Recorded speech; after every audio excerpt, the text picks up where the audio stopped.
Hi friends, welcome to my channel. என் சேனலை subscribe பண்ணவங்க எல்லாருக்கும் ரொம்ப தேங்க்ஸ். நாம் இன்னைக்கு இந்த வீடியோவில் தேர்ஸ்டே நான் எப்படி பூஜை ரூமை க்ளீன் பண்ணுறேன், பூஜா வெசல்ஸை எப்படி க்ளீன் பண்ணுறேன், எப்படி ப்ரிப்ரேஷன் பண்ணுறேன்றதை பற்றி தான் சொல்ல போகிறேன். அது கூடவே நம்ம டைட்டில் பற்றிய ஒரு இன்ட்ரெஸ்டிங்கான ஸ்டோரியையும் உங்கள் கூட ஷேர் பண்ணிக்க போகிறேன். வாங்க வீடியோக்குள்ளே போகலாம். தேர்ஸ்டே பூஜை ரூமில் இருந்த பூஜா சாமானெல்லாம் எடுத்து வெளியே வச்சுட்டு டஸ்டெல்லாம் க்ளீன் பண்ணுறதுக்கு நான் ஒரு முறம் வச்சுருக்கேன். அதை வச்சு பூஜா ரூம் ஸ்டாண்டில் இருக்க டஸ்டெல்லாம் நான் க்ளீன் பண்ணிக்கிறேன். எவ்ரி வீக் இதே போல் எல்லா பூஜா சாமானையும் வெளியே எடுத்து வச்சுட்டு நான் க்ளீன் பண்ணிவிடுவேன். பூஜை ரூம் எப்போவுமே எனக்கு நீட்டாக இருக்கணும், டஸ்ட் இருக்கக்கூடாது. பூஜா ரூமில் எப்போவுமே டஸ்ட் சேர விடக்கூடாது. அது அங்கே நெகட்டிவ் எனர்ஜியை உண்டு பண்ணிடும். நாம் பண்ணுற பூஜைக்கு பலன் இல்லாமல் போயிடும். அதனால் பூஜை ரூமில் எப்போவுமே குப்பை சேராமல் பார்த்துக்கணும். அடுத்து பச்சை கற்பூரம், ஜவ்வாது, மஞ்சள் தூள் கலந்த தண்ணியில் சுத்தமான துணியை நனைச்சு பூஜை ரூம் ஃபுல்லாக நல்லா தொடச்சிக்கலாம். என்னோட பூஜை ரூம் ஆர்கனைசேஷன் வீடியோ ஆல்ரெடி நான் போட்டிருக்கேன். பார்க்காதவங்க டிஸ்கிரிப்ஷன் பாக்ஸில் கொடுக்குறேன், போய் பாருங்கள். நான் எப்போவுமே பூஜை பாத்திரங்கள் கழுவும்போது எண்ணெய் பாத்திரங்கள் தனியாக, பித்தளை பாத்திரங்கள் தனியாக, மற்ற வெள்ளி சாமான்கள் தனியான்னு பிரித்து வச்சுப்பேன். வெள்ளி சாமான்கள் கழுவ நான் ஒரு கிண்ணத்தில் கொஞ்சம் சபீனா பவுடர், கொஞ்சம் வெம் லிக்விட், அது கூட ஒரு அரை எலுமிச்சை பழமும் கலந்து எடுத்துப்பேன். இதை யூஸ் பண்ணி கழுவினாலே வெள்ளி சாமான்கள் 15 days வரை பலன்னு இருக்கும். அடுத்து பித்தளை பாத்திரங்கள் கழுவுறதுக்காக விம்மோட இந்த சுத்தம் கிளீனரை தான் யூஸ் பண்ணுறேன். இதை பித்தளை பாத்திரங்கள் மேலே ஸ்ப்ரே பண்ணி விட்டுட்டு 5 minutesக்கு அப்புறம் லைட்டாக தேய்ச்சாலே போதும், பாத்திரங்கள் பலன்னு ஆயிடும். நார்மலாக வெள்ளி சாமான்கள் கழுவுறதுக்கு நான் க்ரீன் கலர் ஸ்க்ரப்பரை யூஸ் பண்ணுறேன். சில்வர் ஸ்டாச்சூஸ் எல்லாம் கழுவுறதுக்கு நான் அதுக்குன்னு தனியாக ஒரு டூத் ப்ரஷ் வச்சுருக்கேன். அதால தான் ஸ்டாச்சுவெல்லாம் க்ளீன் பண்ணுவேன். இதனால் ஸ்டாச்சுவில் இருக்க அழுக்கெல்லாம் போய் சுத்தமாக க்ளீன் ஆகிடும். இப்போ வாங்க பாத்திரத்தை க்ளீன் பண்ணிக்கிட்டே நான் படித்த ஸ்டோரியை சொல்கிறேன், கேளுங்க. ஐயோ, அக்கிரமம் செய்தவன் நல்லா இருக்கானே என்ன ஆண்டவன் மேலே நம்பிக்கை இழக்காதீங்க. இதுக்கு ஒரு கதை இருக்கு. ஒரு நாட்டில் அரசன் ஒருத்தன் மக்கள் நல பணிகளை செய்யறதுக்காக 3 அதிகாரிகளை நியமிச்சு அவங்களுக்கு நிறைய அதிகாரத்தையும் கொடுத்து ஒரு அமைச்சருக்கு சமமான சம்பளத்தையும் அந்தஸ்தையும் கொடுத்தான். மக்கள் நல பணியில நிறைய ஊழல் நடப்பதாக புகார்கள் குவிஞ்சிட்டே இருந்துச்சு. மன்னனும் அதிகாரிகளை கூப்பிட்டு விசாரிச்சான். ஐயோ, நாங்க ரொம்ப நல்லவங்க மன்னா, மக்களுக்காகத்தான் தியாக வாழ்க்கையே வாழ்ந்துட்டு இருக்கோம்னு சொன்னாங்க அதிகாரிங்க. செய்யற ஊழலை இவங்க 3 பேருமே ரொம்ப திறமையா செய்யறாங்க. உண்மையிலேயே இவங்க ஊழல் செய்யறாங்களா இல்ல ஊழல் செய்யலையான்னு தெரிஞ்சுக்கணும்னு நினைச்சா மன்னன். அதனால அவங்கள அனுப்பிட்டு என்ன செய்யலான்னு யோசிச்சான். 2 நாள் கழிச்சு திரும்பவும் அந்த அதிகாரிகளை கூப்பிட்டான். உங்க 3 பேர்கிட்டயுமே ஒரு பெரிய சாக்குப்பை தரப்படும். அதை எடுத்துட்டு நம்ம நாட்டோட எல்லையில இருக்க காட்டு பகுதிக்கு நீங்க போகணும். உங்ககிட்ட இருக்கிற சாக்கு பையில நீங்க காய், பழம், கிழங்குன்னு ஃபுல்லா போட்டு நிரப்பி கொண்டு வரணும்.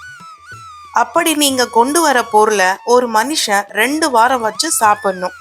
நீங்க கொண்டு வர சாக்கு பைய நாங்க யாரும் திறந்து பார்க்க மாட்டோம். அதை அப்படியே ஒரு ஏழை கிட்ட கொடுத்துடுவோம். அவன் அதை சாப்பிட்டுட்டு உங்களை வாழ்த்தணும். இதுல நீங்க ஜெயிச்சிட்டா மக்கள் நல பணியாளர்களான உங்களை களப்பணியில உட்கார வச்சு மக்களோட பசிய போக்கலான்னு நினைக்கிறேன் அப்படின்னு சொல்லி மறுநாள் 3 பேரையும் வேற வேற காட்டுக்கு 3 சாக்கு பைகளை கொடுத்து அனுப்புனான். காட்டுல காய், பழம், கிழங்குகளுக்கு பஞ்சம் இல்லை. ஆனா அதையெல்லாம் அலைஞ்சு திரிஞ்சுதான் சேகரிக்கணும். மேலும் அதிகாரிகளும் அதைத்தான் சாப்பிட்டாகணும். 3 அதிகாரிகளும் அரண்மனை போல வீட்டுல வாழ்ந்து பழகினவங்க. அதனால அவங்களுக்கு அந்த வேலை ரொம்பவே கஷ்டமா இருந்துச்சு. ஃபர்ஸ்ட் அதிகாரி நல்ல பொருளையே சேர்த்தாரு. நாம கஷ்டப்பட்டாலும் பரவாயில்ல, இதுல நாம ஜெயிச்சா மக்களுக்கு நல்ல சாப்பாடு கிடைக்குமேன்ற நினைப்பே அவருக்கு சுறுசுறுப்பை தந்துச்சு. அதனால சாக்கு பைய நிரப்ப அவருக்கு 3ல இருந்து 4 நாள் தேவைப்பட்டுச்சு. ஆனா உள்ள இருந்த எல்லாமே தரமான பொருளா இருந்துச்சு. 2வது அதிகாரி கொஞ்சம் குறுக்கு வழியில யோசிச்சாரு. பையத்தான் யாரும் பார்க்க மாட்டாங்கன்னு மன்னர் சொன்னாரே, அப்படியே பார்த்தாலும் மேலோட்டமா தானே பார்க்க போறாங்க. மேல நல்ல தரமான பொருளை வச்சிடலாம். கீழே அழுவி போன பழம் கொட்டைன்னு வச்சுட்டா யாருக்கு தெரிய போகுது அப்படின்னு நினைச்சு அப்படியே செஞ்சுட்டாரு. ஒரே நாள்ல அவரோட வேலையை முடிச்சிட்டாரு. 3வது அதிகாரி அந்த அளவுக்கு கூட கஷ்டப்படல. பையில என்ன இருக்குன்னு யாராவது பார்க்க போறாங்களா என்ன? அதனால காஞ்ச இலையும் சருகுகளையும் போட்டு பைய நிரப்பி அரண்மனையில வச்சுட்டாரு. ஒரே 1 மணி நேரத்துல எல்லா வேலையும் முடிச்சுட்டு அவரோட வீட்டுக்கு போய் சாப்பிட்டு நல்லா தூங்கிட்டாரு. மன்னன் 3 அதிகாரிகளையும் கூப்பிட்டான். அவங்க முன்னாடியே அவரோட காவலர்களுக்கு கட்டளையிட்டான். என்னன்னா, இந்த 3 பேரையும் தனித்தனியா பாதாள சிறையில அடைங்க. அவங்க கிட்ட அவங்க கொண்டு வந்த சாக்கு பைகளை கொடுங்க. இந்த சிறை தண்டனை 2 வாரம் தொடரும். இந்த 2 வாரமும் அவங்களுக்கு வேற எந்த சாப்பாடும் கொடுக்க கூடாது. அவங்க அந்த பையில என்ன கொண்டு வந்தாங்களோ அதே காய் பழம் கிழங்குல தான் அவங்க சாப்பிடணும்னு சொன்னான். 3வது அதிகாரியால காய்ந்த இலையையும் சருகுகளையும் சாப்பிட்டு உயிர் வாழ முடியல. 5 நாள்ல அவர் பசி தாங்க முடியாம இறந்துட்டாரு. 2வது அதிகாரியோ அழுகிய பழங்களையும் நல்ல பழங்களையும் கலந்து சாப்பிட்டு எப்படியோ 2 வாரம் உயிர் வாழ்ந்துட்டார். ஆனா அவரோட உடல் நலம் ரொம்பவே கெட்டு போச்சு. மன்னன் அவரை பதவியில இருந்து தூக்கிட்டாரு.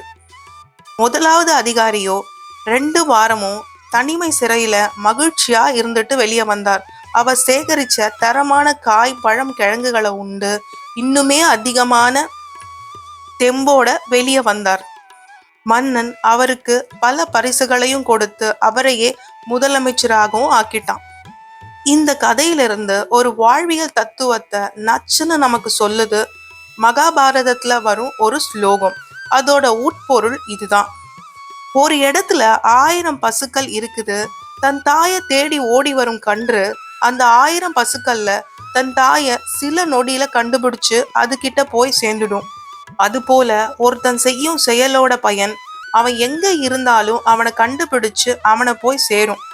ஒரு செயலை செஞ்சுட்டு சாமர்த்தியமா வெளியூர்ல போய் ஒளிஞ்சுக்கிட்டாலும் அந்த வெனக்கிட்ட இருந்து நம்மால தப்ப முடியாது. வினைய விதைச்சா வினைய அறுவடை செஞ்சே ஆகணும். உப்பை தின்னவன் தண்ணி குடிச்சுதான் ஆகணும். நாம நன்மை செய்யறோமா தீமை செய்யறோமான்னு கடவுள் கேமராலாம் வச்சு பாக்குறது இல்ல. நீ என்ன வேணாலும் செஞ்சுக்கோ அப்படின்னு நமக்கு ஃபுல் ஃப்ரீடத்தை கொடுத்துட்டார். ஆனா நாம செய்யற செயலோட பலனை நாம தான் அனுபவிக்கணுங்கிறதையும் அழுத்தமா சொல்லிட்டார். நீங்க உங்க பையில நல்ல பழங்களை போடுறீங்களா இல்ல சருகுகளை போடுறீங்களா அழுகிய பழங்களை போடுறீங்களான்னு யாருமே பாக்குறது இல்ல. ஆனா நீங்க சேகரிச்சத நீங்க தான் சாப்பிடணுன்றத மட்டும் மறந்துடாதீங்க. ஐயோ அக்கிரமம் செய்தவன் நல்லா இருக்கானேன்னு கடவுள் மேல நம்பிக்கை இழக்காதீங்க. அக்கிரமம் செஞ்சவன் இப்போதுதான் அவனோட பையில காஞ்ச சருகு அழுகிய பழத்தை எல்லாம் போட்டுட்டே இருக்கான். சீக்கிரமாவே தனிமை சிறையில அவற்றெல்லாம் சாப்பிட வேண்டிய காலம் வரும். அப்போது அவனுக்கு பசியும் மரணமும் தான் பரிசா கிடைக்கும். இது மனுஷன் இயற்றிய சட்டம் இல்லைங்க, இறைவன் வகுத்த நியதி. இதற்கு விதிவிலக்கே இல்லை. என்னங்க, ஸ்டோரி உங்களுக்கு பிடிச்சிருந்துதா? பிடிச்சுதாங்கிறத விட புரிஞ்சுதாங்கிறது தான் கரெக்ட். இனிமே நீங்க யாரும் கடவுள் மேல நம்பிக்கை இழக்க மாட்டீங்க தானே? உங்க கூட பேசிட்டே நானும் பூஜை பாத்திரங்களெல்லாம் கழுவி முடிச்சிட்டேன். டேப் வாட்டர்ல கழுவுனதுக்கு அப்புறம் ஆர்ஓ வாட்டர்ல ஒரு தடவை நல்லா கழுவி எடுத்துக்கிறேன். ஒரு துணியை விரிச்சு நாம கழுவி எடுத்துட்டு வந்த பாத்திரங்களை ஒரு நல்ல துணியால தொடச்சிட்டு கொஞ்ச நேரம் அதுல இருக்கிற ஈரமெல்லாம் போற அளவுக்கு காய விட்டு எடுத்துக்கிறேன். இப்ப பாருங்க பாத்திரங்கள்லாம் எப்படி ஜொலிக்குதுன்னு.